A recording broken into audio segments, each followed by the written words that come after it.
Chers amis, bonjour.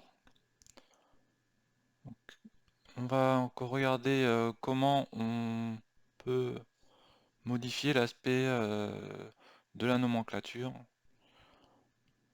hein, puisque une nomenclature, voilà, elle a l'aspect que j'ai décidé, et si ça vous plaît pas, vous pouvez un petit peu intervenir sur l'aspect de la nomenclature. Donc ça se situe à quel niveau? C'est un fichier DWG qui contient l'ensemble des blocs qui servent à fabriquer la nomenclature. Donc vous allez ouvrir, vous allez aller sur le répertoire où vous avez installé le faire système et vous allez aller dans le répertoire qui s'appelle bloc gabarit.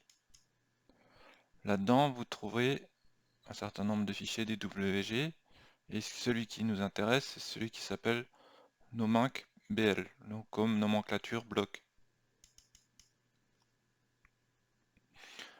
Donc c'est un fichier qui contient l'ensemble des blocs qui sont utilisés par le système faire système. Par exemple, la page A4 qui forme une page de nomenclature. Donc si ici vous voulez que ça s'appelle plus façonnage et observation, mais autrement, vous voulez le mettre en anglais par exemple, ben, il faut éditer ici. Enfin, il faut l'éditer, aller dans l'éditeur de bloc et changer l'intérieur du bloc, fermer l'éditeur de bloc en enregistrant. Donc vous voyez que par exemple, il y a des attributs, hein. Tous les attributs, ils commencent par dollar et le nom chez moi. Donc dollar page, dollar total page, donc T page. Donc c'est là où ça marque page 1 sur 8. Là c'est l'affaire, là le titre. Donc si vous voulez par exemple ici aussi inverser le nombre de barres, mettre cette colonne ailleurs, vous pouvez modifier à l'intérieur de ce bloc,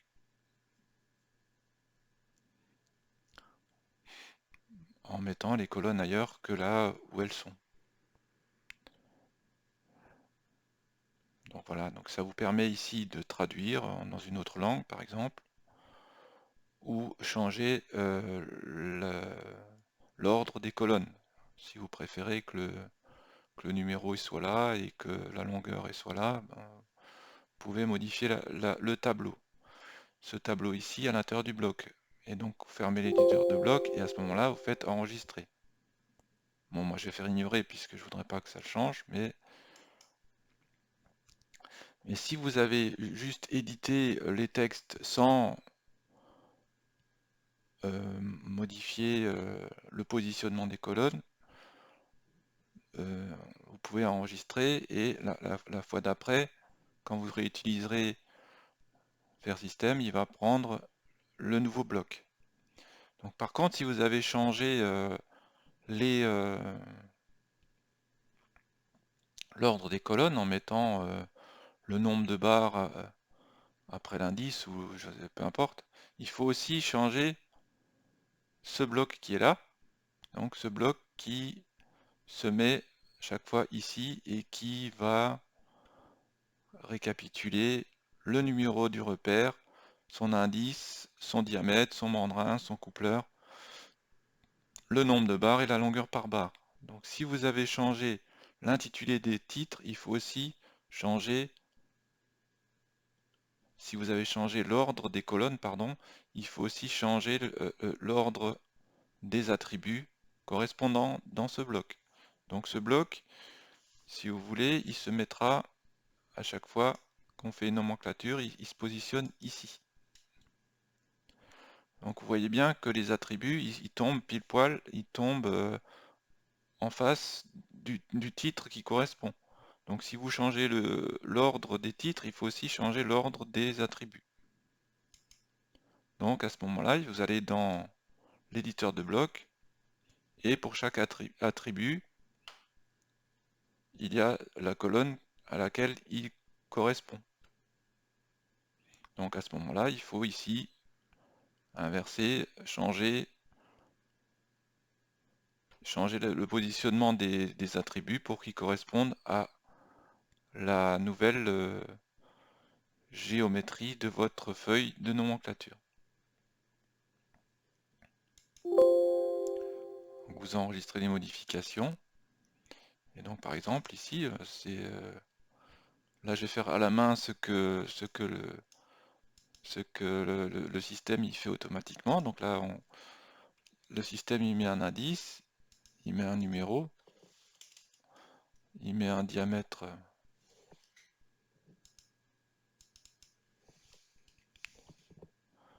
pour le HA, il peut mettre un diamètre pour le DOU. Bon, il met pas les deux, mais c'est juste pour montrer que il met le mandrin.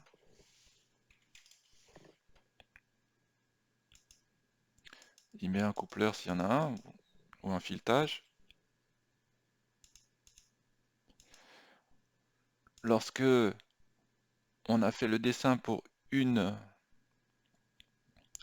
lorsqu'on a fait le dessin pour un détail et que ce détail se répète X fois, c'est à ce moment-là que cet attribut opération entre en jeu. Donc on peut faire par exemple, là, on a fait 5 aciers pour un élément et des éléments on en a 2.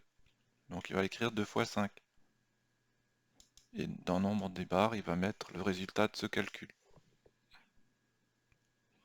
Et enfin, la longueur par barre, et là, c'est en fonction de la longueur de la polyligne.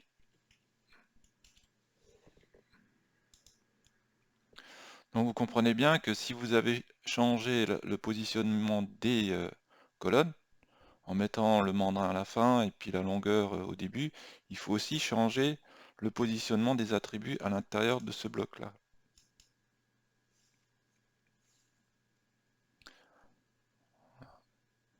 Et ensuite, en fonction de l'acier, bah, il va chercher quel type d'acier, de quel type d'acier il s'agit, et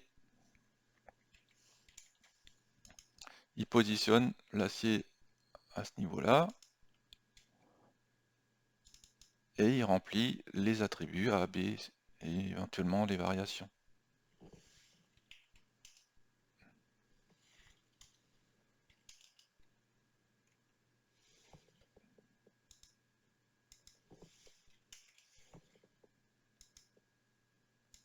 Et du coup, ici, il met les valeurs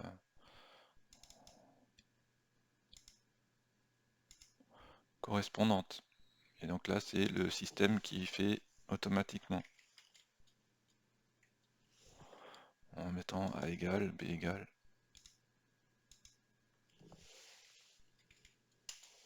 C égale, D égale,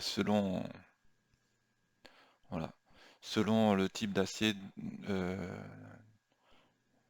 le type d'acier dont on fait la nomenclature. La récapitulation, ben, ça ressemble à ça. Donc là, c'est pareil. Si là, vous voulez mettre en anglais ou en allemand ou en serbo-croate, peu importe, vous allez éditer le bloc et modifier à l'intérieur du bloc le texte correspondant. Bien sûr, jamais il ne faut pas changer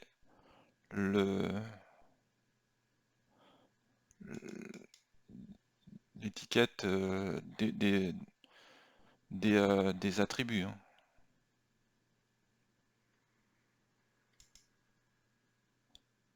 Il faut toujours que l'étiquette, ça reste $T page. Sinon, ça ne marchera plus.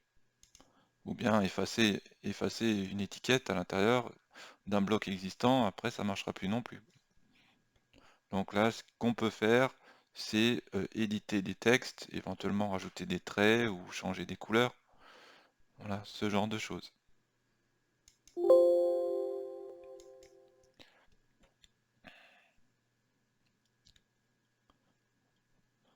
Donc vous avez la récapitulation des aciers. S'il y a des coupleurs, il y a une récapitulation des coupleurs. Donc là c'est pareil, vous pouvez aussi modifier les blocs correspondants. Ce bloc-là, par exemple, voilà, vous pouvez changer ici diamètre, nombre, si vous préférez avoir NB ou number ou n'importe quoi, vous pouvez changer ça ici.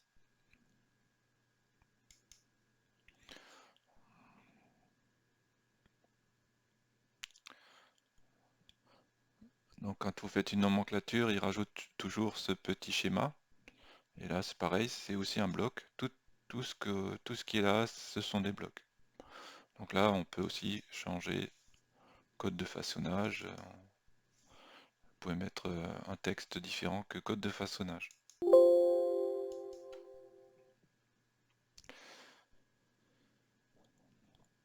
Et donc pour chaque type de façonnage, il y a un bloc spécifique. Donc soit une crosse sans coupleur, une crosse avec coupleur, une crosse avec filetage, une crosse avec un recouvrement plus coupleur, recouvrement plus filetage, en arc avec un recouvrement, etc., spire, et toute la collection des aciers. Et donc chaque élément, c'est un bloc, avec à chaque fois les attributs qui sont nécessaires à la définition de la géométrie de ce façonnage. Voilà donc tout ce qui est spécifique à la nomenclature se trouve ici. Vous pouvez intervenir sans exagérer sur l'aspect de la nomenclature. Donc comme dit, essentiellement, éditer des textes, changer des couleurs, éventuellement changer les positionnements des colonnes, mais il faut aussi changer le positionnement des attributs correspondants, sinon vous aurez je sais pas, le nombre de barres sous le mandrin, donc ça n'ira plus, quoi. Et là, il y a encore d'autres petits blocs qui servent à faire des cotations, quand on fait des cotations un peu particulières pour indiquer qu'il y a 2 barres au même endroit, ou 3 barres, ou 4 barres. C'est ici que ces blocs sont définis. Et là, en tout petit, ce sont les blocs qui correspondent aux aciers en section. Ça, c'est un acier en section plein, c'est un acier en section vide, et ça, c'est un acier en section ce que j'appelle marqué. Et c'est chaque fois, ce sont des cercles qui ont un diamètre qui ont un diamètre ce sont des blocs, pardon, qui sont à l'échelle 1 et qui sont formés d'un cercle qui fait diamètre 1.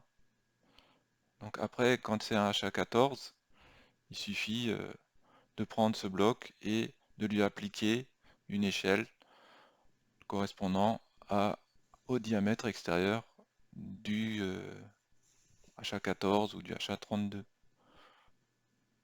Voilà, c'est comme ça que ça fonctionne. On part toujours du même bloc qui a un diamètre unitaire et on lui applique une échelle. Comme c'est un bloc, on arrive facilement à définir une échelle de bloc. Et là, les carrés, ce sont les barres, les barres soit vides, soit pleines, soit marquées quand on fait une répartition en vue en plan. Donc là, c'est pareil, c'est un bloc. C'est un bloc, je vais faire l'éditeur de bloc, et avec un point d'insertion, et il fait 1 mètre de large et 1 mètre de long. Donc la largeur, ça va être le diamètre extérieur de l'acier, et la longueur du bloc. Et la longueur, ça va correspondre à la longueur de la barre qu'on veut représenter. Donc, comme c'est un bloc, bah, le bloc, on peut lui définir une échelle en X et une échelle en Y. Donc, l'échelle en X, ça va être le diamètre, et l'échelle en Y, ça va être la longueur. Voilà, c'est comme ça qu'on arrive à représenter une multitude d'aciers de différents diamètres et de différentes longueurs avec le même bloc. Voilà. Donc là, pour la nomenclature, toute cette zone-là, c'est pour la nomenclature. Ça, c'est pour la cotation. Et ça, c'est pour la représentation des aciers, soit en section, soit en vue en plan, par exemple. Très bien. Voilà à peu près ce qu'on peut faire pour modifier l'aspect de la nomenclature. Voilà, merci pour votre attention et à bientôt.